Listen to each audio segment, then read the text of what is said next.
तर राज्याच्या शालेय अभ्यासक्रमामध्ये मनुस्मृतीमधील श्लोकांचा समावेश करण्याचा प्रस्ताव आहे। एनसीईआरटीनं मांडलेल्या या प्रस्तावावर आता शरद पवार गटाचे नेते जितेंद्र आव्हाड यांनी चांगलाच संताप व्यक्त केला।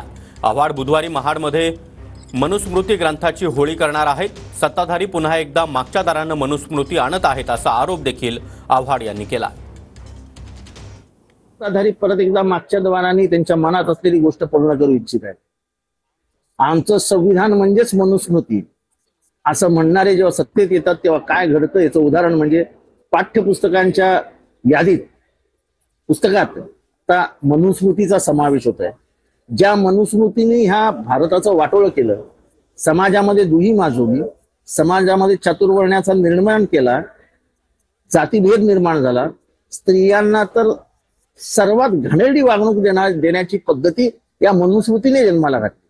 आज मनुस्मृती येते, बहुजनांनो जागे व्हा, नाही तर 5000 वर्ष तुमच्या वाडवडिलांना जे भोगावं लागलं ते तुम्हाला ना मला भोगावं लागेल। त्यासाठी आपण महाडला जातोय। डॉक्टर बाबासाहेब आंबेडकरांचं स्मरण करून आपण मनुस्मृतीचं दहन करतोय।